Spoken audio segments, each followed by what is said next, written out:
Get ready, ladies and gentlemen. It's time for kickoffs and kick-ons.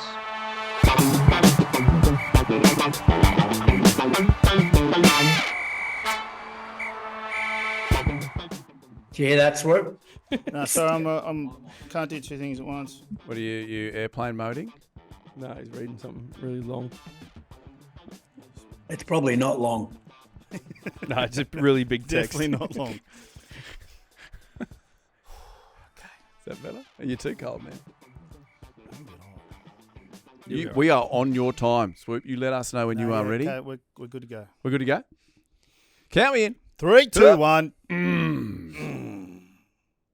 G'day, and welcome to the KOKO Show. Yes, it's kickoffs and kick-ons, proudly brought to you by MYER. It is my store, and we are so happy to be a part of their little family. Best goddamn department store in the entire world. We have so much to talk about today. Oh, so much. 'Twas a glorious weekend of rucks and malls where the Southern Hemisphere, or First Division, as it's known down here, took on the Northern Hemisphere teams, or Second Division, as it shall be known forever.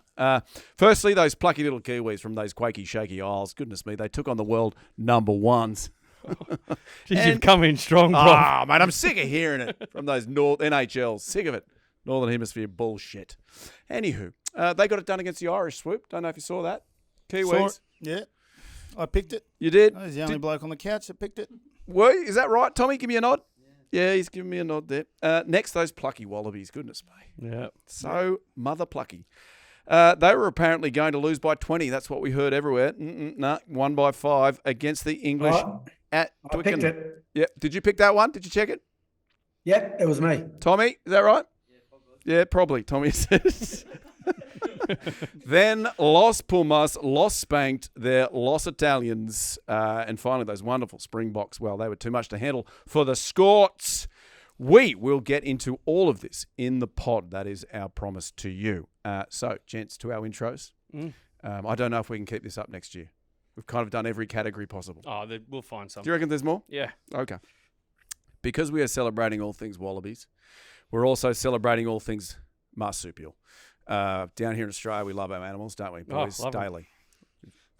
Find an animal just to... What's your favourite marsupial? Oh,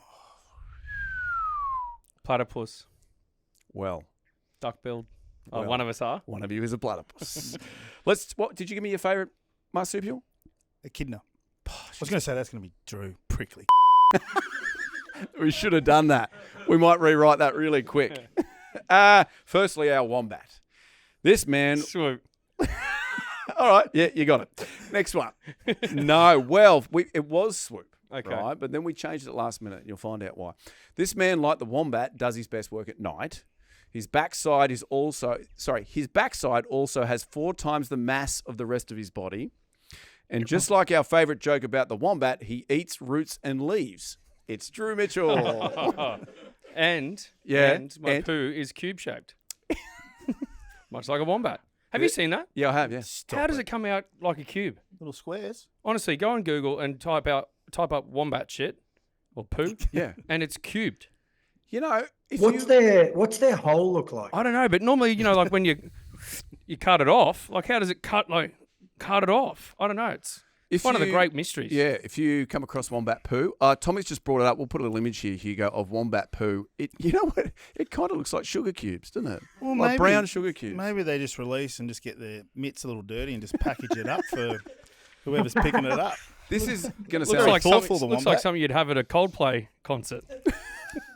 But I agree around the ratio from seat to rest of the body. You know You've what they got do? a That's a powerful- defense mechanism. They lure you into their tunnel, into their little burrow, and then they jam the head of the predator between the roof of their burrow and their bum, and they've got these cartilage plates that shatters them. Well, that's it, and Are you it's kidding? like 4 Yeah. times the weight. So How do you if know you so were to much be- about I don't wombats? know, but I just like wombats. I mean, I heard everything you said there, but I can't picture it. So if you were down a burrow So you and you were luring Gits into the little burrow. I'd like look, no, hang on. go Let's like that. Oh, and then jam it between his head and he's got no yeah, chance. crushed. If he's doing that, I'm not going anywhere. Yeah, I'm like- He's going burrow. Well, funnily tongue enough, first. and this happens a lot in the wild, the platypus. Well, the platypus will try to come into the wombat's burrow. So this might. Yes, there you go. In 1798, British scientists thought the platypus was a hoax. This is true. With its duck's bill, beaver's tail, and otter's body, they thought somebody had stitched it together. Did you know that when it was brought back as a specimen? Well, this man too has is an unexplainable marvel of nature, with the wit of a barrister and the temper of a scorned sailor, the chest of a 6'5" weightlifter, and the legs of Vern Troyer. He truly is our hoax. Mr. Matt Giddo. The platypus. Hasn't the platypus got a lot of chlamydia as well? No, That's a koala. That's our last one. Who's left, by the way? I've done you. I've done Gits. Well, you're also still up there. Well, I just get to do a little throwaway at the end, don't I? Finally, our koala. This man is also very cute to look at. I think we all agree. Japanese people will often travel to Australia to get a photo with him. Happens all the time. Also, on this podcast, sometimes it feels like he is sleeping 23 hours a day. And finally, in his younger touring days, chlamydia was more common for him than a hot shower. Mr. Adam Ashley Cooper. You're right, bro. You're sweating up there. I am hot. Yeah. I ran up here from the car, so I'm still a little... Did you? Yeah, I run hot anyway. Okay. But mate, yeah, thanks. I'll take the koala. Good. I've got me as a sugar glider. So, Yeah. just a cute little thing that flies around. And then flies out early. White tail sugar glider? White-tail sugar glider. Penis is 3 times the size of its body. So Accurate. Bang on. Let's go. Now, I want to get into the rugby chat straight away. But before we do have a brand new segment on the show. I don't know if I told you about it, guys. No. Could you roll this in for us? Have we got this somewhere?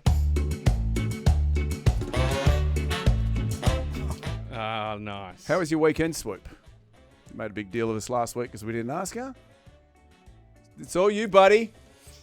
Oh, How was thanks, your bro. weekend? Thanks for Talk to me. asking. Mate, it's important. It was split between Papua New Guinea and the Central Coast. So I went up to, on Friday, I travelled up to Port Moresby. Compliments of Al Manning's travel company. It's an outstanding travel company, by the way. If you ever want to go up there, go fishing with only one lure, with a bunch of your mates, touch base with Al Manning. Why only one lure? Oh, just because he... Seems like he's fishing on a budget, mate. Yeah. Does he do Kokoda trail walks? He does the I did Kokoda it with trail. Al. There you go. Yeah, he also Yeah, we makes you played 20 buy... rounds with him. Also makes you buy Right. duty-free alcohol to donate to the bar and buy back off. So it's... Lovely bloke. He's a great guy. Went up there for the brothers' 50th anniversary. 300-400 guests. It was Nice. It was awesome. Lottie Takiri. Lottie went up there with Lottie. Tell you what, he's an absolute rock star up there. Like all league players. Yeah. He's walking through the streets and people just yelling out, Lottie, Queenslander. Like, we got into pretty much every venue because we had Lottie in the car. Yeah, right. Mate, How many But he venues looks did very you go different to Swoop? when he was playing. Hey? I was just saying, it's interesting that they could recognise him. He looks a little different from when he was playing.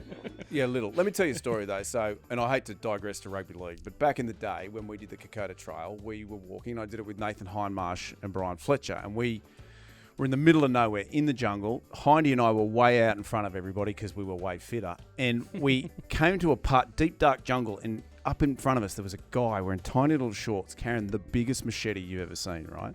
And he's charging at us.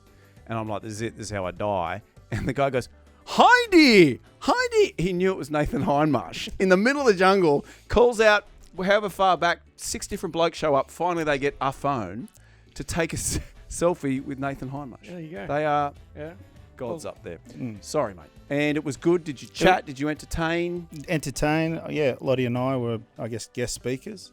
Told a few yarns, got a few belly laughs. Yeah, it was a And good then night. Central Coast. And then Central Coast on the Sunday, took the kids up there to see their ma and pa. Harvesting mulberries from the old mulberry tree. Bit of a full circle moment. Do you make pies with them? You can. Yeah. Mulberry jam, Yep. mulberry pie. Beautiful. Yeah.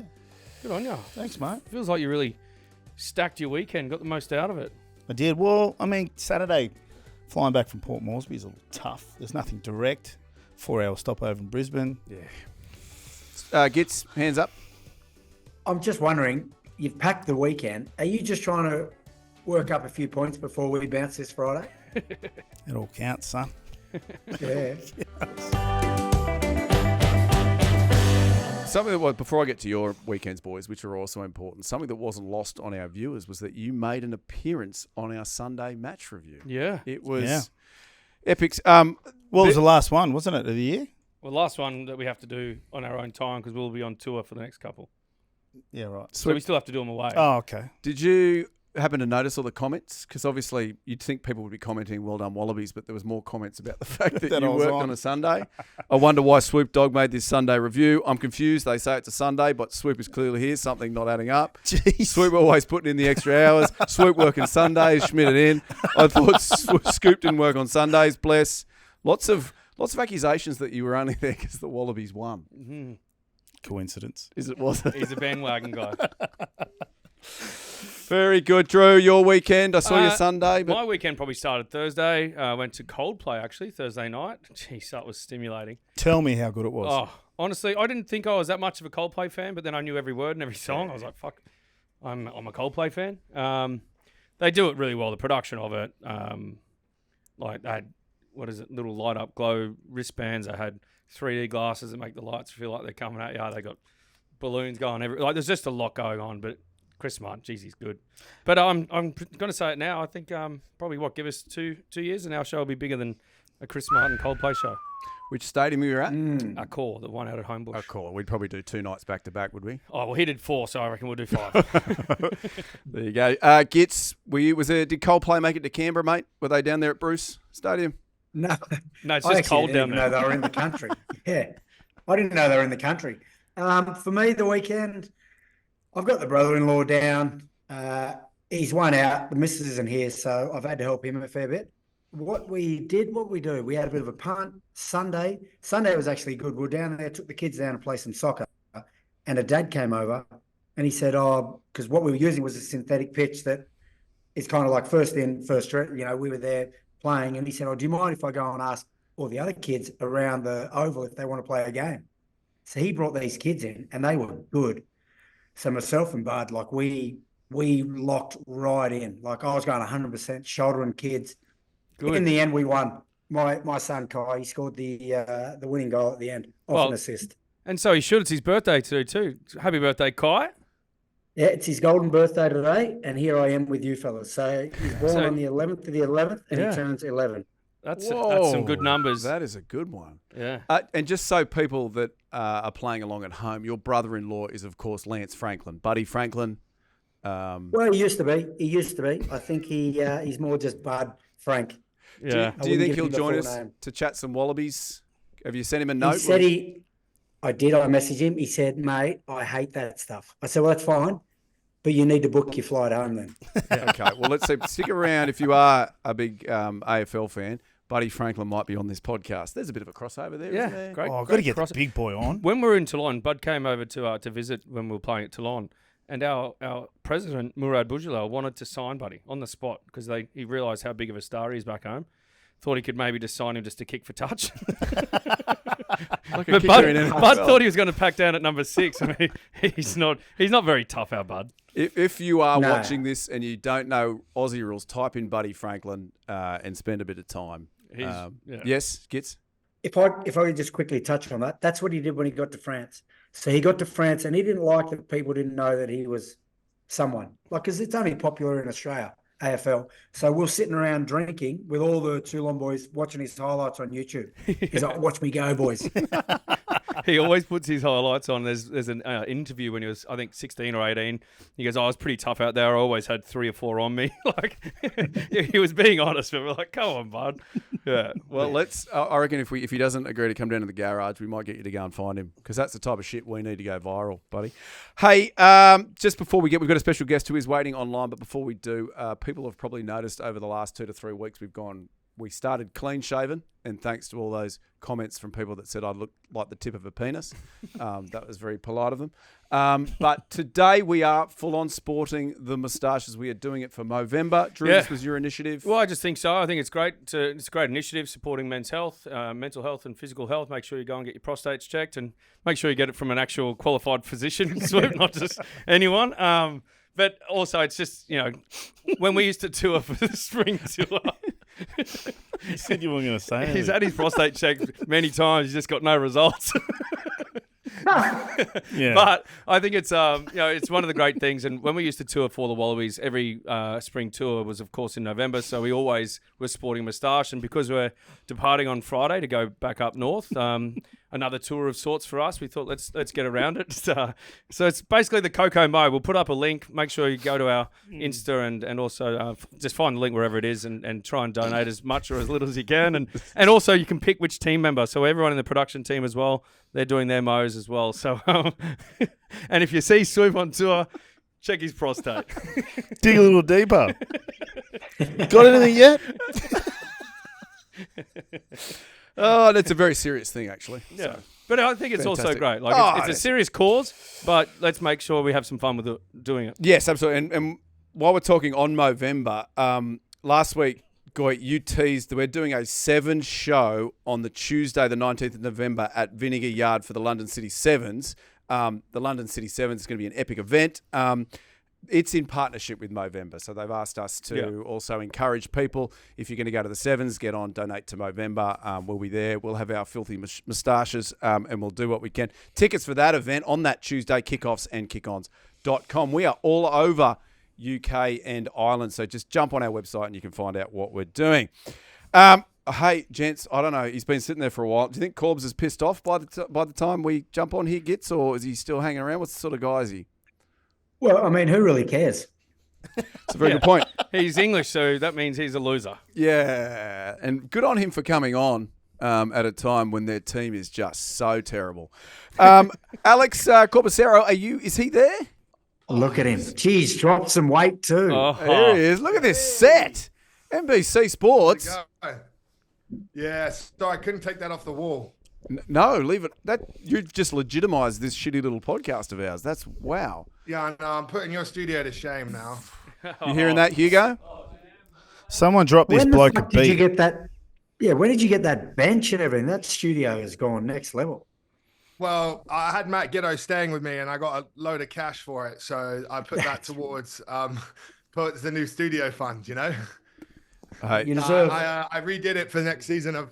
Well, I've been hosting the Autumn Nations Cup from here, and then I also put it together for like the rundown, and I'm gonna try and hopefully they'll let me cover some of the MLR from here. Yeah, nice. mate, that's epic. Trying to figure it out. Hey, we're already recording this. We're on, so that's good. We're on. Yeah, we're on. We might. Okay. We just pick up. I mean, everything everybody said was fantastic. There was a clean in there, wasn't there? Hugo. Hugo's giving me a thumbs up. God, I love this show. Hey, Corbs, you've done it before. You know how it works. Tommy sits down. He does a bit of research on you, calls a couple of private investigators, and then he does an intro. Are you ready for this? Hit me. Yeah, righto. Here we go. Our guest this week on the KOKO Show is an old favourite and close friend of this public-facing farce.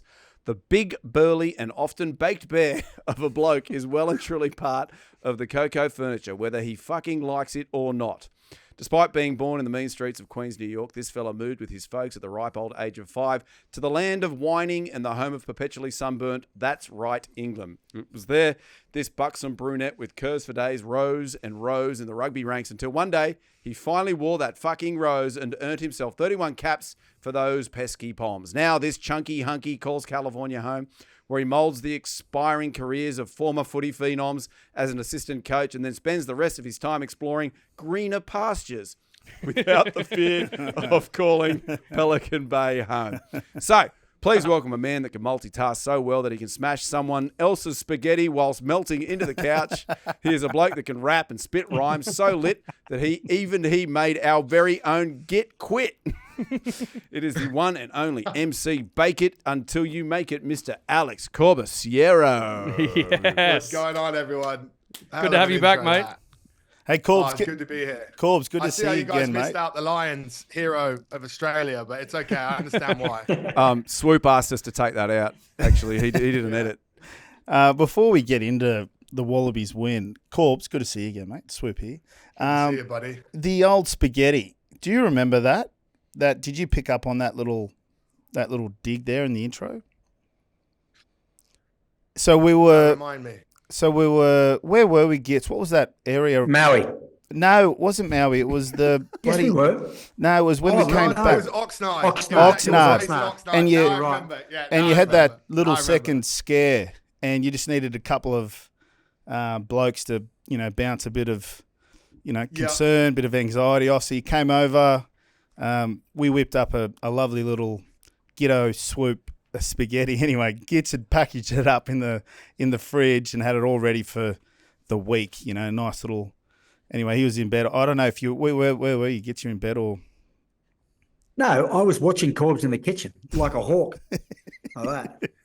And you've opened up the fridge. You've gone, oh, spag bowl. Do you mind if I just have a little dab? Yeah, no, sure, go for it, mate. Just use the ones that are labelled Gits Monday, Tuesday, Wednesday, Thursday.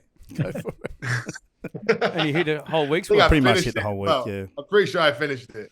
Gits has been hanging on to that ever since. I know. Well, I We didn't was let it go until when we lived together as well. He kept being a little salty. when we lived together, I made the mistake of making another big spag bowl to set me up for the week. Set us up for the week. Corbs gets all hungry at night. He's like a possum. Yeah. I don't know why, but it just seems to come out at night. Yeah. Gits moved away, and I lost a load of weight though because no spaghetti's in the fridge. I guess, Corbs, we want to start with how are you? How's the San Diego Legion looking for next season? And, well, then we'll definitely get into the Wallabies taking on England. But let's start with how's life in America? Things are good, mate. Obviously, been nice to have a bit of off time and downtime from the MLR season, but shaping up with Legion, recruitment starting to get announced. I think some of the names like Jed Holloway that you guys might know, Brad Wilkins, some guys with super experience and some decent Aussies coming over to replace sort of the older Aussie we had last year, who's just couldn't quite, his body just couldn't quite hack it. So it's nice to have some people more in their prime. But no, things are really good. Obviously covering the Autumn Nations here as well for NBC Sports, which has been awesome other than the results for England, but we can get on to that. But life in general is pretty good. Obviously had a big election and there's lots of news going on in America at the moment. So it's always a bit of a spicy place, but I'm loving it and having a great time. So cannot complain and thrilled to be here with all you legends as well.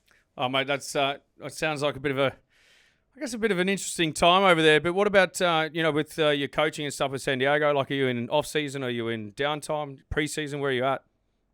Yeah, so off-season. Pre-season starts in January. There might be some little bits of low-key stuff that goes on in December, but the majority of it at the moment is just evening coaching some of our wider squad players, so local guys, club guys. We have a bunch of academy games in this part of the year where we try and develop and blood some more of the local talent that might eventually filter up to the top in the MLR. And then just quickly before we get on to this, I suppose the annihilation of England, you got a Quest for the Shield in the back there. You talk us through what that Quest for the Shield's about? Awesome. Thanks, guys.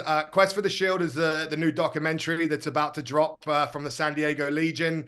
It's on Amazon Prime at the end of the month, all around the world. You can catch it. And it basically is behind the scenes, inside look at the San Diego Legion over about a 3-year period, culminating with the MLR final in 2023.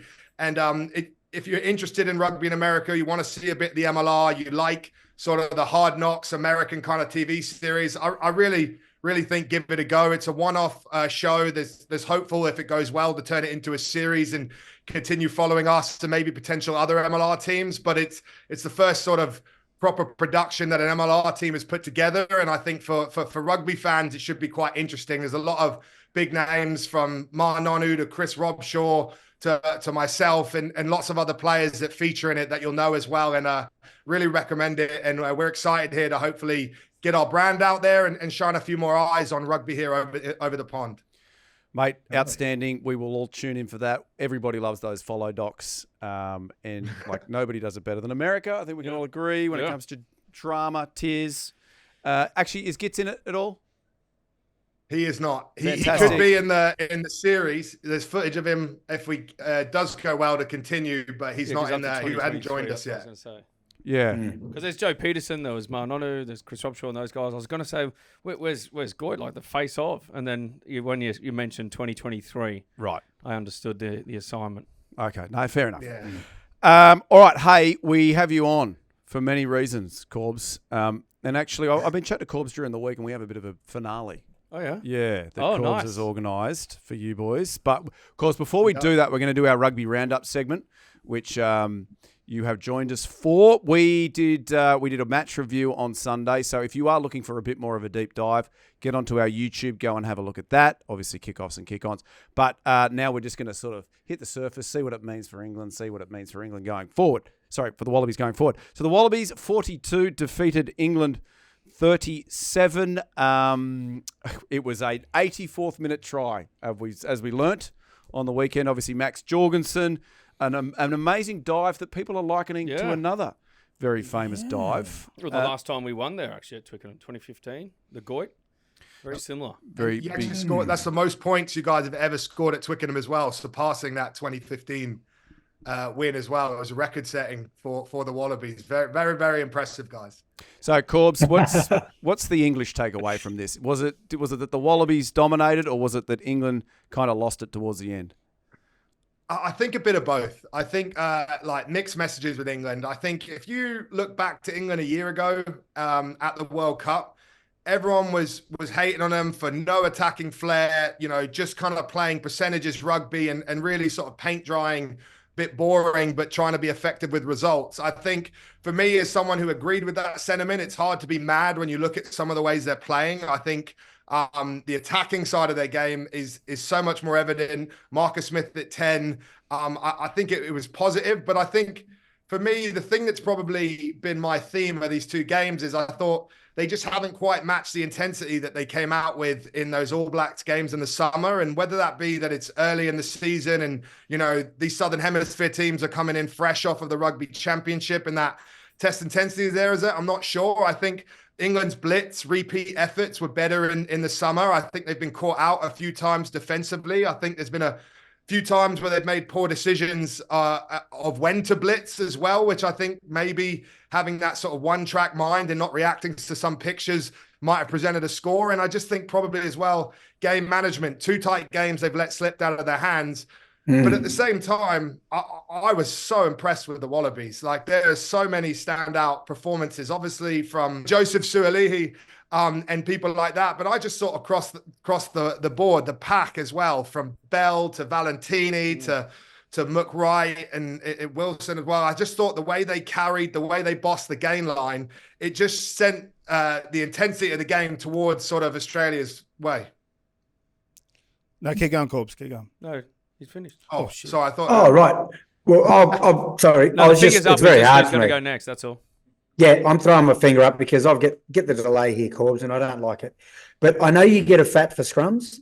How do we go? How's our scrum? Is our scrum good, dominant? Mike Cron is really turning it round. I would say, obviously, at the World Cup, without Skelton and the injuries to Alaalatoa and Tupou, the scrum sort of disintegrated on you in that World Cup. But Mike Cron is building an incredible foundation. Like, as someone who's a scrum nose, you can just see the detail level has gone from here to here through the Rugby Championship. It's right up here. I thought they gave the All Blacks a decent run for their money and the Bledisloe as well, which is no mean feat because they've got a serious scrum. I think if you add someone like Will Skelton into that engine room as well, like, you just take it to a whole nother level when you have the most dominant scrummaging lock in world rugby, and that includes all of the South African locks as well. So for me, I think the set piece of the Wallabies has come on a lot. It didn't give England any ins. It probably didn't. No one really swayed it either way, but it meant that was level, and that meant that the way that Australia played, the up-tempo rugby, the way their ball carriers could get over the gain line, it just made England's defence look average at times because it's very hard to get line speed when you're on the back foot of the collisions. And I think other than maybe like Chandler Cunningham South, who's come in and been a revelation, I think some of the pack, we need a little bit more punch in what's going on there on both sides of the ball. Drew, I was just going to quickly ask Drew, you worked a long time in broadcast television. Have you ever heard the question, I know you get a fat for scrums, how do you reckon we went? Is that... Not in that, like, not in those words. It's beautiful, yeah, though, isn't it? it's great. I think they'd go really well on broadcast. Sorry, you had a question, Sweet. No, it was off the back of last week. You raised the fact or the topic around England struggling to close out games. I didn't really know it was a topic of conversation, but given the fact they lost against the All Blacks and then, in that fashion against the Wallabies over the weekend. Corbs, are you seeing something there? Do you agree with that? Is it a conversation amongst English rugby, the rugby community? If it is, and you see it, what is it? So I definitely think there'll be some saying that. To me, I see it slightly differently. Like, I see that as a sign they've played two teams that are coming off a very competitive rugby championship where there was loads of tight, high-intensity games, and they just look game sharper. The other element to me that I think England, there's no bones about it, I do think there's a bit of a drop-off with their finishers or their bench. I just don't think they're finishing the game at the same intensity that they're showing throughout the game. And whether that be some of the forwards that come on don't have quite the same punch, or the scrum doesn't function quite as effectively it has earlier in the game, or little bits like that. But that to me as well has meant like Kiwis came on and they brought some very impactful forwards off the bench. It raised the intensity. I thought the Wallabies did exactly the same. And I think England have lacked that extra gear at the end of the game just to close it out. And then maybe a bit of naivety too. Like, if you look, the line out they turned over and then Australia go and score, you're just ahead. You're closing the game out. They go for, I think, a 4+1. They play off of it. They mess up. Why not just set up a 5+1 box, put pressure back down there and probably close the game out and it's done, and little things like that are probably where I think we've just been slightly off. And I respect the evolution of England, because I didn't love it when we were playing boring rugby, even if we were grinding out some results. I'd much rather see the type of rugby that they're playing, but I just think there's a little few nuts and bolts and things that need to be tightened up. But I also think from the Northern Hemisphere, and there's no need to cry foul, because I think the Southern Hemisphere experienced that in July as well, is that it does take a little while to get up to your speed, to get all the things that test rugby up to where they want to be. And I think that time together that they've all had for the rugby championship pays a lot of dividends, and especially the first 2 weeks of the Autumn Nations. And then usually the second 2 weeks, you start to see the best two performances from the Northern Hemispheres when you look at their four as a whole. Yeah, I mean, you spoke about the set piece, but often what's spoken about is the third set piece, which is kickoffs. And that's probably been an area where we haven't been great when we've scored points, just conceding the ball in our own half or turning it over. But I also thought Joseph Suaalii on the attacking kickoffs, you mentioned on the Sunday review how good he was, but also the pressure we put under for Maro Itoje to drop that ball after he just scored that try. That gave us an opportunity to at least close out that game. So, what did you sort of see in the third set piece of the game and the kickoffs?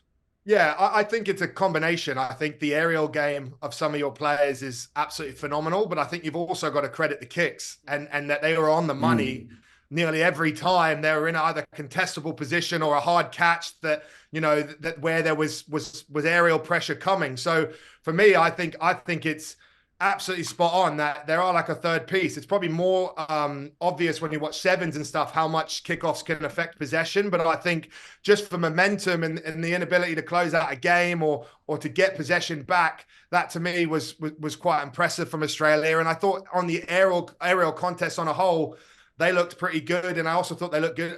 New Zealand looked good against England the week before. And, there's changes with the escort rules. There's lots of sort of new dynamics going on as well that I think maybe the Southern Hemisphere was just a little better at. Yeah, I think there's also elements of targeting people. Like Marcus Smith doesn't like to defend in the front line, so he's back. So it just seems like an obvious choice to get some quick ruck speed. But what I was going to ask was, Ben Youngs, did you see his comments that he made about Australia? Said that the British and Irish line shouldn't tour Australia. Australia are hopeless. They're going to lose by 20. Now look at us. What do you think about that?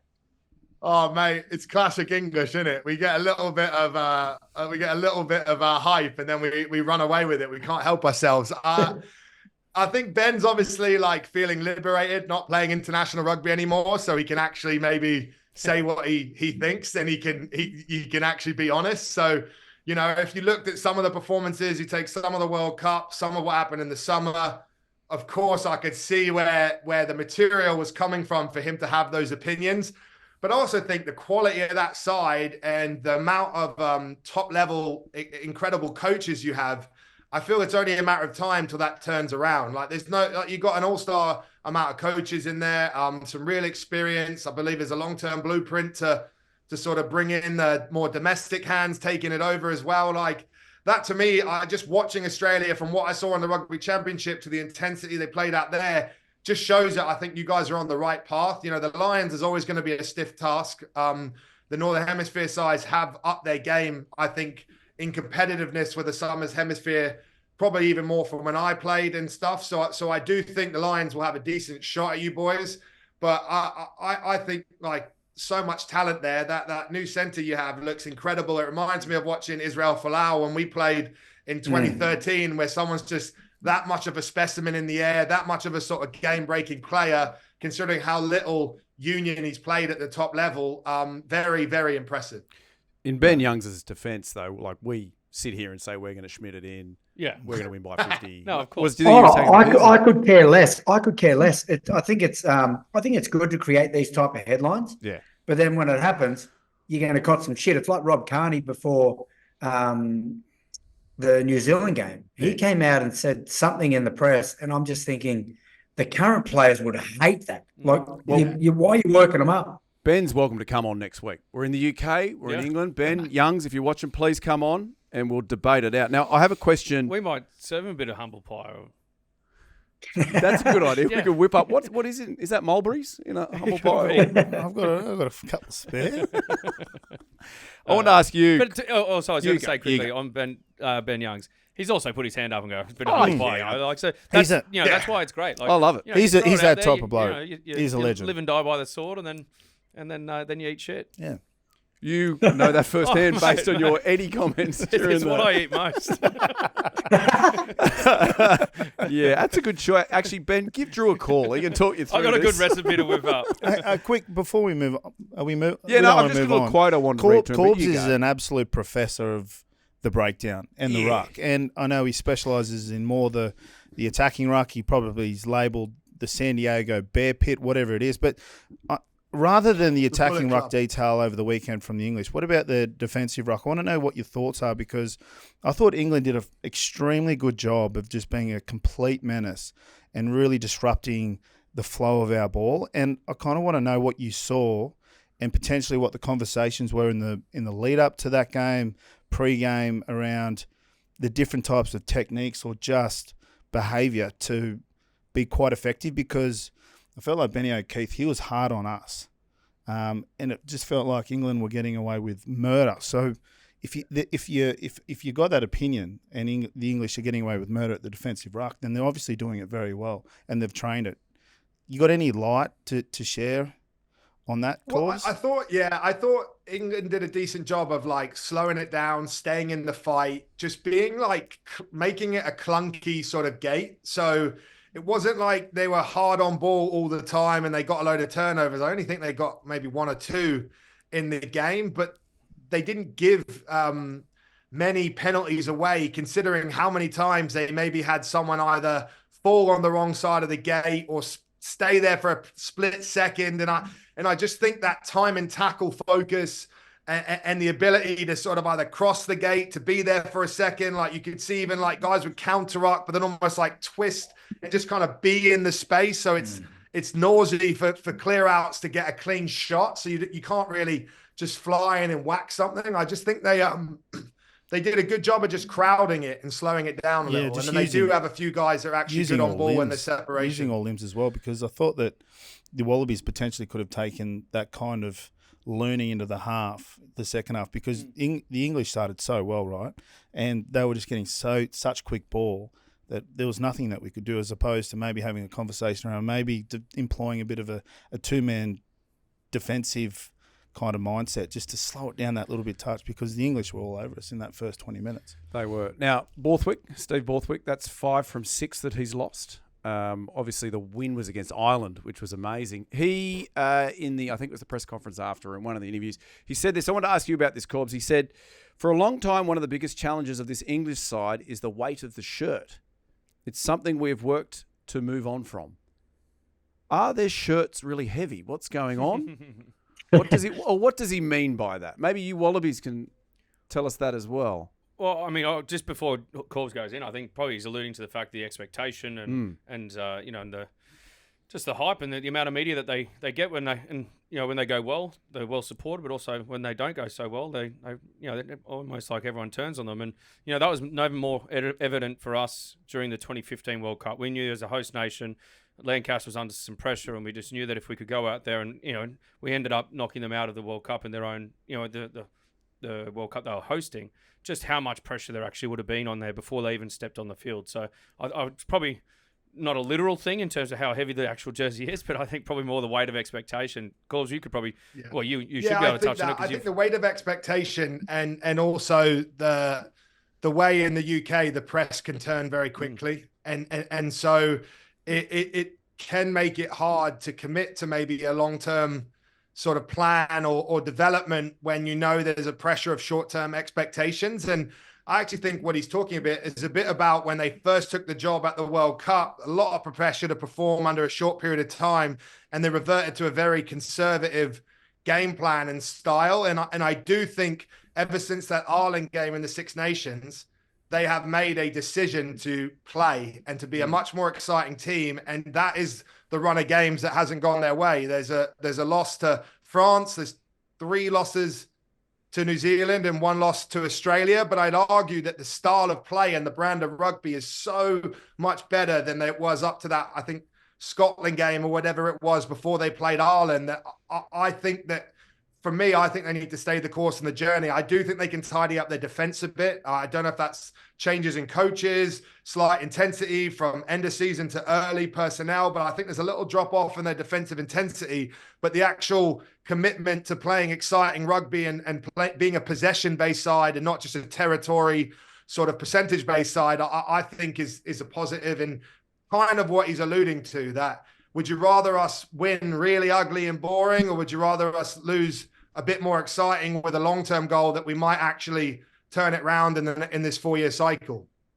Yeah, that's well explained. I think the one thing for me, I felt a little bit of complacency. I don't know if anyone else saw it. I think maybe because I'm proud Aussie, and then you see the coach, Borthwick, was chuckling with Wigglesworth.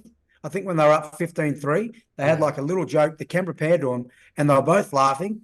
I've never seen Borthwick in that kind of style. You guys obviously watched the 25-minute quick recap. I watched the game, and when I looked up at him, I was just like, it almost, because at that point it looked like they were going to run away with it. But it just seemed, I don't know, I think they underestimated how good Australia would be. And for me, I've never seen Borthwick laugh like that when he did. Did you notice that, Corbs? Well, it's funny, when they showed Borthwick laughing, around the same time they showed Joe Schmidt drinking a cup of tea, and it was like the most intense swig. Yeah. Just the most focused, like, this tea is as important as this game. And I thought that just shows you the difference. How did you know it was a cup of tea, Rolf? I think it's coffee. Schmidting and I were on a WhatsApp group, Tea Lovers, and we just, I think it was Rose Hip this week was the tea of the week. So he was obviously enjoying that. God, he's good. He's a wild one. Yeah. Hey, we're going to jump onto this other game, but before we do, and apologies, Corbs, but we have to wedge some sponsors in here. It's what keeps the lights on and the air conditioning occasionally, sort of once a month.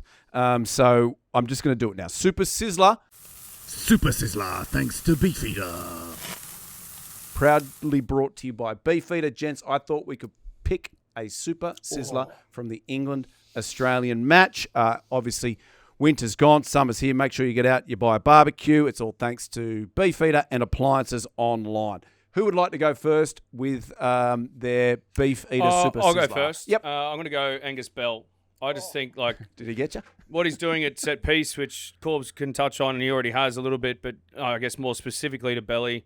The minutes he's getting through, 70 minutes on the weekend, but his ball carries around the ground. The intensity, there was one that's been shown, plenty of times on social media, him bumping off Curry. Just like, he's just having a huge impact, and I think he's crucial to this team. He's probably... He's certainly going to start being in the conversation about being one of like a world-class player in that Wallaby side. And week in, week out, I think since he's come back from his injury, we talk about how good he is and just how much of an influence he's having. So, Belly, you're getting my BeefEater Super Sizzler. I think we've sent him a few barbies. Yeah, but his old man wants one. Does he? Yeah, I want to give him a kiss too. Good. Oh, that's right. Yeah. Love kissing Belly's old man. Hey, Goit, you want to go next? Yeah, my one, it's pretty tight because I thought that when the chips were down and we were up against it, Bobby Valentini really stepped up. Just with hard carries with the English line speed, he was the one putting his hand up. I thought early on we were guilty of just trying to tip and get into the edges a little bit, whereas Bobby just put his hand up when that wasn't working and just carried strong. Unfortunately, he misses out on the barbecue, but I'm going to Len Ikitau. Yeah. I thought moving into 12, I think that could be his position after watching. I know it's one game, it could be an overreaction, but just the skill that he's got, but also I think he does a lot of the grunt work, and moving him in one spot, just got his hands on the ball more often. You could actually see the value and how much he brings to the team. So mine's going to Len. The canasters on a bloke to throw that pass at the 80, I'd say, is that decent canasters? Yeah, I mean, look, it's great skill out the left hand, but also just to know to tie up Marcus Smith, who was the fullback that came in and was the last defender, which meant that Jorgo just had a clear under the line. Good footy. Swoop. Says a lot about says a lot about how much Joe encourages them to play. It didn't seem like he thought too much about tucking it in. It was just instinct, bang, he threw it. So obviously Joe's encouraging them to show what they've got. I had belly. You don't, because I have. Yep, you've got him. Is that the rule that we can't double up on? Yeah, the I think Super that's Sizzler? fair. Is And it I had okay? a number of runner-ups or honourable mentions. Fantastic. Tom Wright, Kellaway, Suali'i. But I'm going to go Noah Lolosio. Okay. Because I just thought that at the start of the game, he executed the game plan well. He stood and delivered. His departure times were good. Got the ball into the hands of the carriers early, up against a pretty hectic line speed, and he just kicked extremely well. You spoke about the kickoffs earlier. He went out, made it contestable. Well, that's what I was going to say. A difference from earlier on in the year against the Wales and Georgia games, and then into the Rugby Championship, which we're critical of, but kicking for outcomes was really good on the weekend. Exactly, and you put him between the posts, put one from the sideline. Yeah, I think you had a brilliant composed game. Love it. We've given him a few. Will we give him another Have we? one? I'd say so. He had a bloody good, superb Give him rugby another. season. Another one. Congrats, Noah. We'll bring it with us. Yeah. Have we got room for that in carry-on? I've got carry-on luggage. Have you? I'm Corbs. Did you want to go before me? Have you got an outstanding performer from the weekend, a Super Sizzler? Ooh, I'm gonna pick. I'll change it up, and I can go for an English player, right? Of course, yes. Yeah. But they just won't get the Super Sizzler.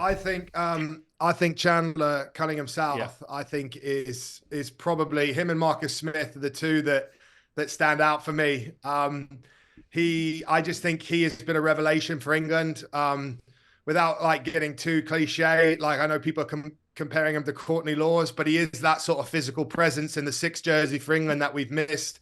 He's a line-out option. He's a big carrier. He puts his weight around as well, a bit like a Valentini is for Australia. I think he's turning into a talisman for England. He's so young as well. Actually, my best friend, Jonathan Fisher, who coaches at the Queensland Reds, is the one who sort of found him and mentored him through at London Irish. He's obviously at Harlequins now because they're gone, but he calls him the sort of Dennis Rodman of rugby. Ooh. He's kind of one of those, outside the box sort of different vibes. What's he players. shooting off to Vegas with Carmen Electra, is he? Well, I don't know enough about that to comment, but TBD how it goes if he keeps playing like that. But he to me is a real bright spot for England, and I think it's the beginning of a pretty big career in international rugby. Nice. I thought Gits was your best friend. That's what Did you know, Gits, that you're not Corbs' best friend? Well, I do know that they had a nice time in Vegas, so I can't compete with that. Oh, that's fair. Yeah, Gits is a little boring. He's left it behind now. Does Cunningham South have a BeefEater? I have no idea. Okay, fantastic. We will. That's the name of these barbecues. Yeah, we'll follow it up. Now that you mention it, does sound what we're talking about. Yeah. I'm going to go with Joe Schmidt. Yeah, that's a good shout. Honestly, if you had have come to anybody at the end of that World Cup last year and said, we will beat England at Twickenham in that first weekend of the Grand Slam, nobody believed it. Except us, because we know he was going to Schmidt it in. We did. Yeah. We did. Yeah. And we've been saying it. We don't get enough plaudits. People aren't recognising that we can see the Did you see the difference in pitches? Obviously in the coach's box, very serious, sipping on that tea. Yeah. And then post result, walking onto the field and embracing all the players and the staff. Like, big smile, like just absolutely I think stoked. people also underestimate how much weight Schmidting puts on our show because he saw the debate about Joseph Suaalii. He saw that I won the debate, and then he picked Joseph at 13. And Mate, we got to touch on that. Yeah. Like, you're getting a good run this week. But did you see in the pre-match when they spoke to him? They said, "Oh, you were debating." He said, "Oh, well, I spoke to Drew Mitchell, and I've decided to go with 13." yeah. Because everyone said Edge. Yeah. Everyone. Except you. You're welcome. You're the You're only welcome, bloke. Australia. Hey, Corbs, thanks so much for joining us. As you Absolute leave, pleasure, lads. on your Thanks for having me. Good luck with everything. Thank I'll see you. you all in the Lions tour. That's it. on your departure, England versus South Africa, give us a score. Oh, South Africa 19, England 14. Okay. Okay. Sorry, England. Another 5-point loss. Okay. All right, boys, do you want to do it quickly while Corbs is here? England versus South Africa next week. South Africa by 9. Okay. I'm going England by 3. Whoa. I think they're going to turn it around. Goit. Yeah, South Africa by 9. I was thinking exactly that before he said it. We're in sync. Very good. Hey, Corbs, good luck with everything. Thank you so much for joining us. Cheers, guys. All the Thanks, best. mate. Well, there you go. Alex Corbisiero, what a champion. Yeah, great fella. He's outstanding. We just touched on England taking on the Springboks. Obviously, Wales. England taking on Wallabies. No, I meant Oh, for next week. For next week, Apologies. yeah. And then obviously Wales take on Wallabies. Mm. That's their next game. Guess who's going to be at the bloody Yeah, ground? who? Raise your hands. Yep. 4 of the all-time greatest Tommy, bloody don't put your legends. hand up. Tommy, you're not coming. Hugo, put your hand down. There's only room for 5 of us. Yes, this European tour is about to take off on Friday, starting with the 5 of us in the first class lounge. The boys have assured us that there's room for me and Ollie. We'll see how it goes on Friday. We have sold out everything. We've now sold out the actual at the ground for WRU, the function with Jamie Roberts. Sold out. Oh, You the can't king. get them with tickets. Yeah, I think you can still get general admission tickets if you want. The only thing that's not sold out, still Cardiff Gits. I know, mate. What are they doing? It's a Sunday, I suppose, but they drink every day. I can't work it out. I don't know. But just go to our website, www.kickoffsandkickonz.com for all details. Also, obviously, we're about to chat All Blacks Ireland. We would love to be there for the Aussie-Irish game, but fortunately, we are going to be at the Dubai Sevens. We're pumped for that. It's thanks to Emirates Dubai Sevens. They've just released the pools in Australia. Well, we've got some cracking games. We've got the men have South Africa, France, and Kenya first up, and then the women, they've got Ireland, Fiji, and China again.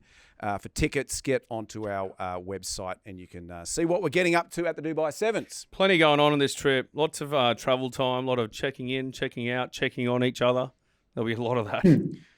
Will there be like a daily meeting just to Well, I think there's going to have to be a Check. daily head count. roll call? Yeah. Swoop. No, go on again. All right. All Blacks 23 defeated Ireland 13 at the Aviva Stadium in Dublin. I wouldn't say it's a result that people didn't see coming. They did suspect that Ireland might get it done. Gents, was it a surprise? Was it an upset? I mean, it was an upset. I think obviously Ireland have went in as rightful favourites, but I thought it was a pretty scrappy game. It was a tough one to watch. The conditions were tough, but there's lots of errors. I thought Cortez Radama had a pretty tough game at 9, but that wasn't necessarily all on him. I thought to your point in the Aussie game, the attacking ruck for the All Blacks just wasn't where it needed to be because it just made the ball really difficult for him. He was climbing over bodies, the ball was getting spat out. There was times where their own legs were sort of spinning out the side, all that type of stuff, which then put him under a bit more pressure. And then unfortunately for him, the game sort of just got away from him. And Roygaard went well when he came on. But I don't know. I just think there's always I tipped the All Blacks to kind of go on and win it because I just don't think Ireland do well with all that expectation. We saw it at the World Cup, when everyone's expecting them to win. They've been number 1 in the world at various times over the last sort of 4 years or whatever. I don't know, it just sort of looked like it was set up nicely for an All Blacks victory. Whilst neither team were at their best, All Blacks just got it done. And that try for Will Jordan, they went down the right side. Savia held it and didn't put Talia away, and then they came back the left side. Great hands off the feet for Wallace Hatiti onto Ormua, who sweet little nut from right to left out to Will Jordan. That's sort of All Blacks at their best. It wasn't a little nut too. It was he's a big, very strong, big power ball. Yeah. One big nut. Very slick. Oh yeah, I like. I agree with everything you said there. I picked them going in. I just feel like they're starting to really build a lot of belief, and momentum's everything going into these kind of end of season tours. I think they're shaping up well. I mean, it was a pretty scrappy game, a lot of penalties. I don't know if you can kind of pin that on Angus Gardner, but I think no doubt the Irish, the conversations this week will be around discipline. But Damien McKenzie was, really, really good. I think he admitted in a post-game interview that he kind of needed to put in a good performance. But can I give you some DMAC stats quickly? Give me some DMAC stats. 18 points, 13 carries, 90 yards, 2 line breaks, 7 made tackles, 15 high fives from teammates. Yeah. Wow. And when the referee's heavy on the whistle, you need your goal kickers to be putting it through the pins. So I was going to say, in the first weekend of these All Internationals, they've obviously come down pretty hard on the decoy. The referees, across all games, there would have been at least 1 or 2 get pinned per game. So that's just something. It's obviously a directive from World Rugby. They always go hard at it the first few weeks. I think we'll sort of start to see it peter out a little bit throughout the course of the Autumn Internationals. But again, you've just got to adapt to what the referee's saying and how he's officiating. It was great to see Mac Hansen back out there, but it wasn't the Irish team that we saw throughout the World Cup, and that was just off the back. I think that's reflected in the amount of time they had to prepare, going into this test. But like you said, right, it was pretty scrappy. But then I love how the All Blacks can just really spread the field and get the ball to space. At 68 minutes, they went down that right edge with Sevilla to Talia, and then just to get it back and for Will Jordan to go over. That was obviously the sealer, but good game. Goit, Farrell. Andy Farrell in the post-match used the word desperate twice. Let me read you these quotes. It's not right to try to be desperate, chase your tail and compound an error. With another error, points come off the back of that. We became a little too desperate. That energy wasn't what we needed. When you're out there, Goit, and you've been steering these ships around, can you feel when you get into these sort of desperation areas, these desperate stakes? Yeah, definitely. You feel panic. When you're out there, if guys are panicking, it's almost like if you make a little half line break, and you almost just want to score too quickly rather than building the score, building the try, building possession. So that little 50-50 ball, unless you can actually see, I remember Swoop when he coached us, he was saying in LA, unless you can see the person you're passing to, don't risk it. Go back, recycle, and then you'll get quick ball and play off the back of that. So I can understand what he's saying. I don't know if I necessarily agree with it because I thought that their intensity was probably a little down. They came out in the second half, and I think it was that maul. They bobbled the ball, and then they tackled New Zealand back over. They had a scrum opportunity to actually put some points on, and they just fumbled it a little bit. And I felt from the back of that, they lost a bit of confidence. And it was that period when Swoop, you were talking about that try in the 68th minute, but there was like a 10-minute period there where I felt New Zealand really upped their game or their level or the intensity a little bit more. And whether that's the replacements or the finishers coming on and adding to the team, similar to what happened with the Wallabies, I thought our replacements were really good, and New Zealand as well. They were really good with their replacements. But I thought Artie Savia, he's always good. DMAC was obviously the man of the match, and I thought he deserved it. But I thought Artie was phenomenal there. Yeah, he was good. Well, Ireland, they take on Argentina next week. Los Pumas, they're running hot. Yeah, they're good. They're going well. That'll be it's going to be another big test match. Absolutely. And obviously the All Blacks, they take on France. Woo, that is going to be a game and a half. Incroyable. Yeah, that is a weekend of rugby. Hey, let's predict it. Ireland versus Argentina. Swoop, you go first. Ireland. By 12. RG by 4. Woo. Goit.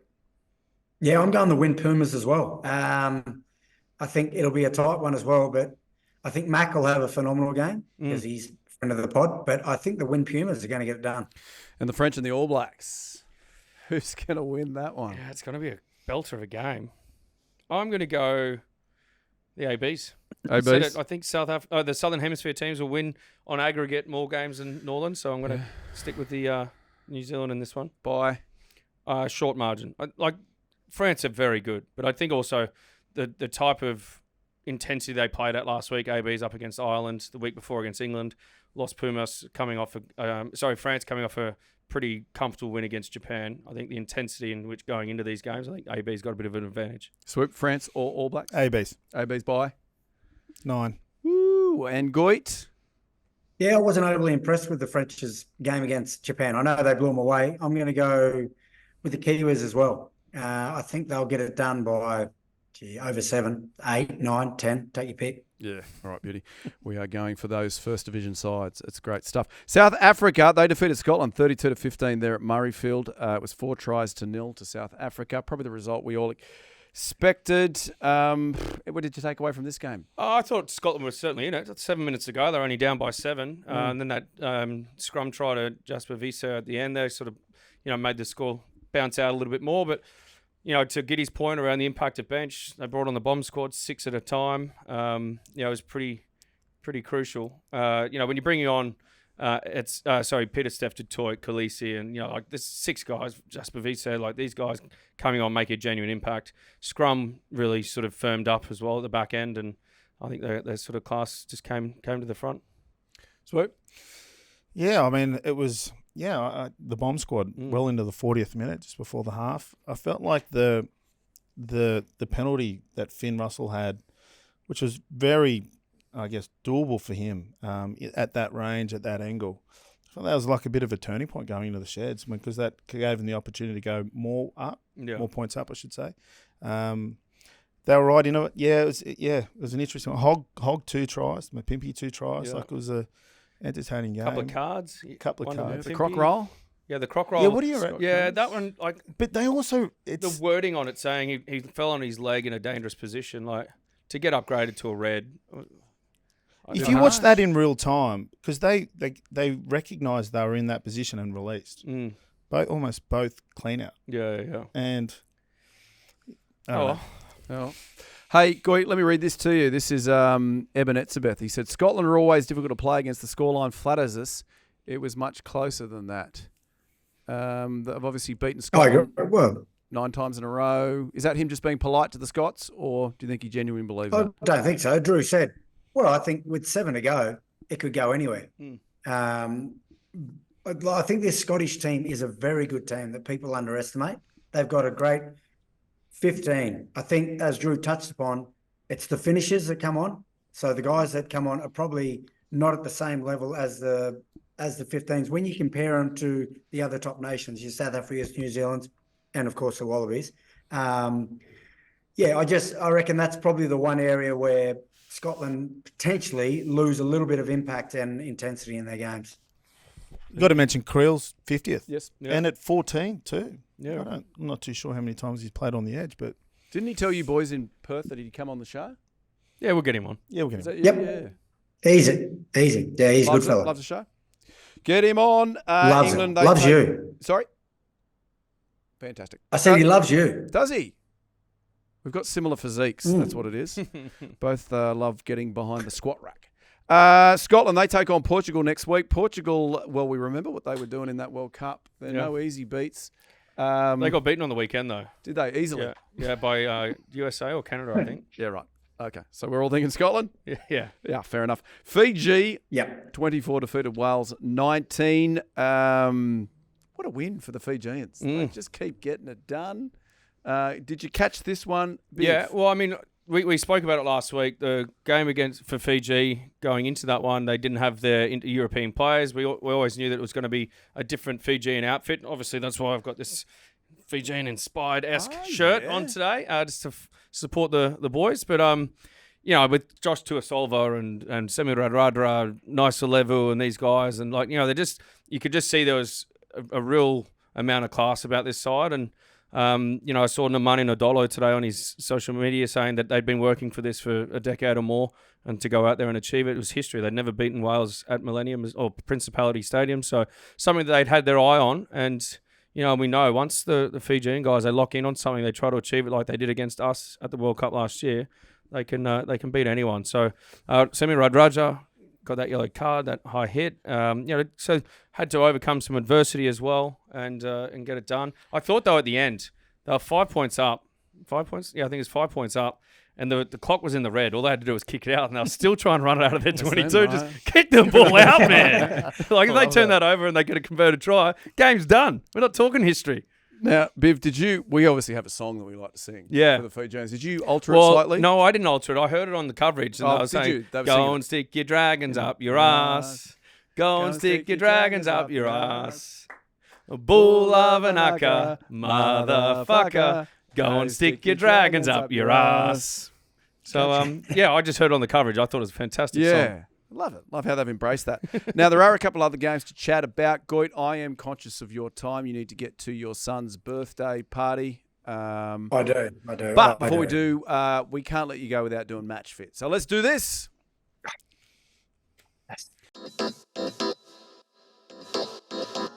Yes, ladies and gentlemen, it is Match Fit, proudly brought to you by MYER. Summer is here, and we are sporting some of MYER's finest summer collections. If you want to go in store, they'll fit you out. They'll make you look $1 million, or you can get online, myer.com.au. However you want to spend your MYER, go and do it. Louise, she around? What's happened to her? Eloise. Her daughter's Louise. Yeah. Isn't it Eleanor? No, it was Eloise. Is it Eloise? Was it? Eleanor's Eloise's mother. There's 5 generations of them. Els. It's Eleanor, Eloise, Louise. Yep. And they'll all help you. Oh, mate, yeah. Very hands-on. They are. Handsy. Gits, would you like to go first? God, you're looking good. I do, and I feel good. Right, so I've gone with a BLAQ, black, top, comfortable, stretchy. Oh. You're not breaking that thing. Good turn, rotation. And I've gone with a Kenji plain black short. Yeah. Wow. Oh, the camera's not right. Just pull them down a bit so we can see the shorts. Just pull the shorts down your knees. Yep. That's it. No, still haven't got them. Pull them down a little bit more. There they are. There they are. There they are. Yeah, perfect. Wow. Where would you wear him, Goit? Well, I think I would wear it out. I feel really smart, and I feel like I'm in a good mood. So if you're looking to party at a barbecue, and I think it wouldn't look out of place in a safari. Oh, fantastic. But what about your son's party? You could maybe wear it there. But maybe just pull them up. It's a little too dressy for him. He's having Maccas. Yeah, fair point. Yeah, how good. Who would like to go next, Biv? Yeah, I just mentioned it there in the show. I think it's a Fijian inspired type of shirt, silk. Look, it feels good. It looks good. It sits good. That of course is a Maddox shirt. These are just my standard sort of stock staple sort of linen pant.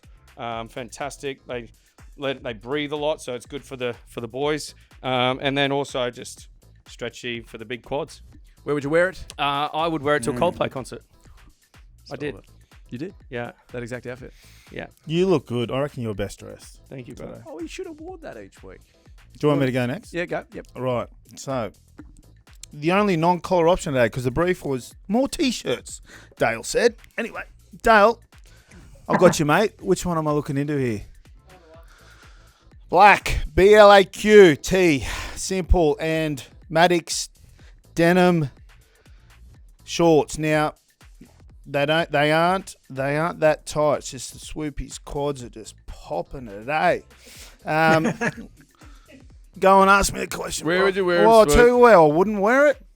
An onsen or Miss Massage, because I don't want to take this gear off. You know what I mean? What's Miss Massage? Oh, that's what you said to say. That's where I got your brother a gift card. I thought it was the other way around. Remember I got him a voucher for Christmas and he couldn't have been more happy. That's right. You can buy a voucher for those joints. Yeah. That's fantastic. Tight calves. Is it? You're a good guy. I've gone, it's kind of a knit top. It's got a bit of stretch on it. That's terry toweling, isn't it? Yeah. It's Crochet. TT. I love it. Yep. It has been crocheted. Yeah. By the good people. I believe it was Eleanor and Louise and Eloise and Louisa, the 4 generations. Then I've gone the pink. It's a salmon with a white pinstripe. Then there is the festive palm tree on it, just to say, you know what, I'm on holidays. I know I'm at work, but I'm on holidays. That's it. They're both Kenji. Oh, and the hat. Oh, actually put it back on. The Roger. Tip of the penis. Okay, black. BLAQ. Where are you wearing it, Prof? Where would I wear this to? I would wear First it to class lounge? First class lounge on a Friday. Is that legit, gents? Because I've told my whole family on the weekend. We're at a Rochford You can Kangaroo FaceTime Valley. them from the first class lounge front door. Can we? Because I'm the first Rochford ever to be into a first class There's a lounge. chair out there where you check in. You can sit there. Well, they won't know. Is there a sign? Yeah, there's a sign. Yeah. Still, first Rochford in the first class. All right. Hey, that was... Thank you, Match Fit. Fantastic. Gits, you've got 1 minute left, basically. We told you a hard 4:45. What would you like to say to the nation, to the rugby public? This is your forum, and go. I feel I've said it. I think you've just got to buy more tickets to that Wales show. Yep. Like, we want a sold-out show. Because we want to meet them all, rub shoulders, drink with them. Yeah, I just feel if it's sold out, you'll get more value from Swoop. And I know how valuable Swoop can be. Let's do it. Sell out the show. Come and watch us. We're also going to sing a Tom Jones hit to finish. I'm not going to say which one. So everyone get ready to throw your knickers on stage. Woo-wee. All right, hey, thank you so much. Goit, away you go. Have fun at your party. Doing, fellas. Tell your brother-in-law thanks for nothing. And wish Kyle a happy birthday from us. Happy birthday to Kyle. Thank you. I'll see you boys Friday. Yeah. Very, very good. All right, just quickly, Argentina 50 defeated Italy. Any surprises there, gents? No surprise. What was it? Argentina defeated Italy 50-20. No, I think Argentina, good form off the back of rugby championship. Yeah. And then France 52 defeated Japan 12. France, they take on the All Blacks this week. Very exciting for them. Very big game. Anything else? Yeah, I watched that coverage. They're saying, like the French public are getting back around their team after, just because they had so much expectation in last year's World Cup, they're getting back on them. So wasn't that a funny feeling for us to be there and for an entire country to stop caring about the World Cup just with one result? Wasn't that? It was like instant, wasn't it? You won't ever speak ill of the French. Are you still getting paid by them, or? Jamais. Never. Okay, other rugby news. We have we've got the Wallabies Lions jersey launch. It happened last week, and Tommy is going to model it for us now. What do we got? This is the jersey that we're going to wear when we schmid it in against the Lions next year. Tommy is now sporting. He tends to wear a medium, small to medium. Tommy, when you walk in, if you're listening, Tommy is about to strut his stuff. You need to give it some sass. So we got. Here we go. Give me some collar option. Here we go. No, you got to go further back round this. Here we go. Give it some. There we go. Oh yeah, that's good. Yeah. There is a lovely stripe on the back, I believe. And under the arms. Yes. Was this the one that was designed by Dylan? It is. Peach. Dylan Peach. Yeah. Current number 11 for the Wallabies. What have we got under the arm? Under the pits? What have we got? A little kangaroo. These are fantastic. So make sure It's not a kangaroo. Would it be? Yeah, go I like and it. buy one and support the mighty Wallabies as they schmid it in 2025. Thank you, Tommy. Good on you, Tommy. Looking good, mate. Make it on the catwalk. Love the collar. Yeah. It's nice. The Lions also released their jersey, so it's the interest in the series next year. Whilst Ben Youngs may not be interested in it, there's a lot of people who are, and you can show your interest by getting around it and buying the merch. I hope Ben comes on next week. That is going to be outstanding. Hey, it's come to the time of the show where I do conclusions and I say my goodbyes. Oh yeah. In conclusions, the Wallabies rule. Other conclusions, Southern Hemisphere rules. Yeah. Any other conclusions from today's show? Schmitty rules. Schmitty rules. We rule. Yeah. KOKO rules. KOKO rules. I think that's it. Just a reminder, we are having an end-of-year finale, a bit of a Christmas bash. We are going bush. There's nothing better than going bush. Bush stuff. There is a... Should we do a KOKO Kubra? Oh, can we get some KOKO Kubras? Tommy, you're head of merch. Yep, he's saying. We're going to be in Orange on the 11th of December. It's a Wednesday. Is a pre-opening party for... Have we got the name of the pub yet, Ol? Is it written there? Can you call it out to me? Saltbush Australian Barbecue Pub. That is where we're going. Saltbush City Limits. Yeah, so we are going to be smashing lots of salty bush, and we are going to be having... You dirty It dog, says bro. it here. Smash the salty bush. Barbecue. So we'll be doing that. Make sure there's only 200 people. That is limited. So make sure we'll announce in the weeks coming how you can get your tickets to that. I think we're going to be doing a little show, maybe a little Q&A. Yeah. Maybe a little, I'll ask you guys what it was like to play for the Wallabies. That Couple of sort of roundhouses. Yeah, a couple of roundhouse kicks of the beers. Hey, on that, yes. I ran into Peter King and his wife a couple of weeks ago, and they live in Tamworth. They heard about this. They're keen to come. I said, "Oh, how far is Tamworth? 3 hours." They said, "Just down the road." I think those 200 tickets are going to go very quickly. Well, if they're not all the folks That's in great Ballina, attitude. I mean, what did we work out Ballina? Ballina, yeah. They're 5 hours, 8 hours, 9 hours. Just down the road. 12 mate. hours. Yeah. Down the road out there. Everywhere in Australia is just down the road. Make sure you come along. Even if you can't get tickets to the inside, we'll say good day on the outside. Am I just inciting a riot there? Nah, Can we do that? just do it anyway. No, Ollie's saying no. Definitely. Just show up on the street and we'll say good day. Also, our beer that we're drinking, it is Easy Times Brewing Co. Easy drinking, easy times. Easy drinking, easy times every drinking. Help me, somebody. Easy drinking in time. Easy drinking every time. I swear I said that. Okay, we are releasing a KOKO Christmas beer. That's fantastic. Yeah, there is every member of the panel has their own tin. God. Surely a collector's item that punters can. So you can basically drink out of Biv's beer can. Is that? You know what I'd do? I'd pick your beer, I'd scull it, and I'd fucking crush that can. Yeah. How would you crush it? Oh, with love. nah, wouldn't be much of that in it. No, I do love you, but the I love can you I'd too. crush Okay. because it's better for recycling. Yeah, I know. I know what you're saying. People at home might think you're cranky at me. Yeah, everyone thinks we're What off each other. about the old school crush? You know, when you kind of lay it flat, you put your feet in it, you just walk around Well, I with was them on the teaching bottom your of the son how to do it at the Shoot Shield final. feet. You loved it. Yeah. Life lessons for kids, they're very important. What I was going to say is, Prof, there's 16 cans in the carton. You could do basically an advent calendar, and you could have a beer every day of Christmas leading in, and then have your second carton for Christmas Day, and just knock the whole thing off. Yeah, that's a good idea. I love it. Yeah. Pre-sale opens now. Prof, what I was going to say go on. was I want to see what I'm on. You know, have you got my little can there? Have we got Swoop? Because I saw, No, we've only got Gits. Gits. They're nice. I'm pretty sure it's just the photos from the Oh, carton it's this one here, Swoop, where you're looking a bit sexy. with a Santa's hat on. What were you hoping for? Were you hoping it was the budgie smuggler shop? No, I certainly wasn't hoping for that. Go, mate. Pre-sale opens now and What were closes. you going to say? What were you going to say again? I was going to say, I can't wait to have that can. I don't know whether I should drink mine or just keep it on display. What temperature do you nice. reckon it's best served at? Oh, chilled. Very chilled. Just on the cusp of going icy. 8 degrees, I reckon. Mm. 100%. You want it really cold.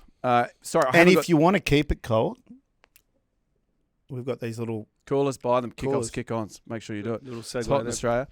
Hot everywhere. Pre-sale opens now and closes on the 8th of December to ensure arrival across Australia before that. Now, the other thing is they're holding a competition. They want you to take a photograph of you with a KOKO beer in the wild. Ooh. Now, we do ask that these are tasteful. I've run a competition like this before, Yep. and I had to burn my eyes out with some of the We places. can get the ones that aren't so tasteful as well. We just may not promote them. Okay. Send all types in. Send nudes. Must tag KOKO and EasyTimes.Brewing Co. And follow and like both pages with the KOKO team to pick the winner. When we return from the UK, winner will receive 10 cartons of custom branded Easy Times premium mid-lager designed in collaboration with our house team. Wow. 10 slabs 10 of slabs. us. 10 slabs of us. Are we doing Deidre? No. We've got it. Did you want to do it? We've got. Is it a good one? Could it be? Is it a good one? Could it be extra To content? finish Okay. today, we are going to do a Dear Drew. Tommy, as you know how it works, let's do the sting.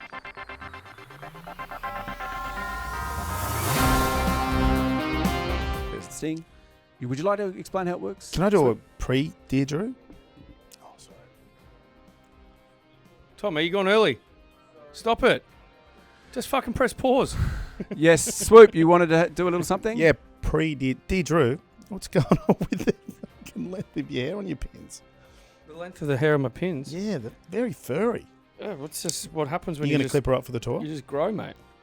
Yeah, someone actually commented on the last episode saying, why do they all have shaved pins? But No. I don't think it, only Goit did. Yeah, Yeah. I think only you two Geez, boys. there's some weird things they point out on that. You But best I not to respect it. You Keep best commenting. not to picture the people while they're watching what we're doing. I've learnt. Here it is. Let's do the Dear Drew. Yeah, g'day guys, it's Jack here. Just calling in with a two-parter. They are related. First part is, or this is for Drew, but also to pass it on the Swoop.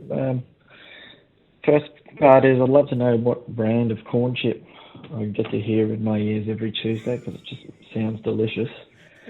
And the second part is, you guys seem to be, ragging on Swoop for not pulling his weight, but chewing into the microphone. But he's the only man I see eating snacks on that couch. He's clearly trying to get you guys some sort of sponsorship with a Doritos, Mission, someone like that. It'd be nice to see a bit more energy in the snack department from everyone else, because I feel like I'm seeing a one-man carry here for a snack sponsorship.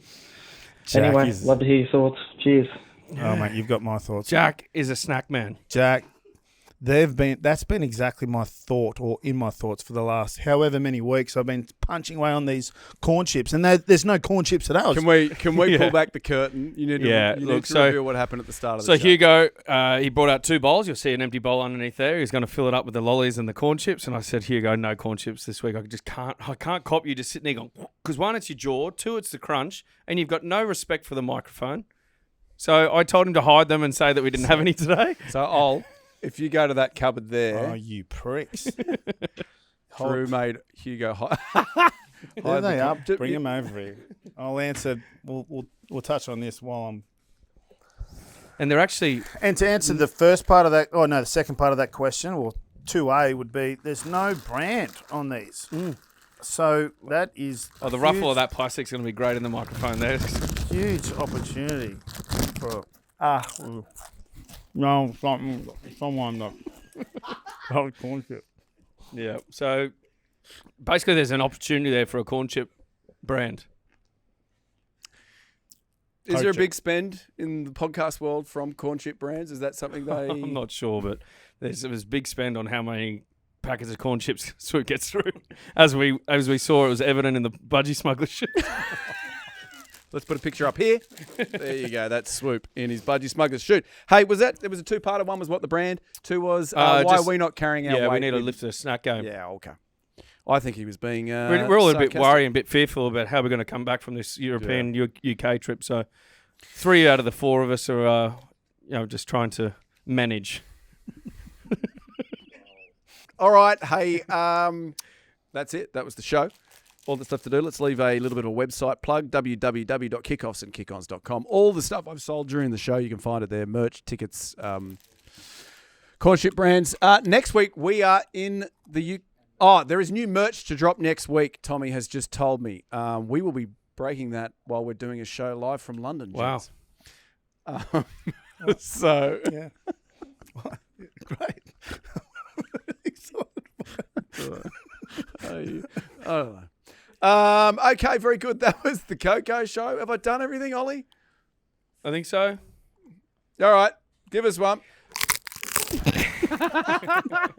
Mate, it might be corn chips now. It'll be your jaw, your jaw next, son. Jeez, I can't even speak. Cuckoo!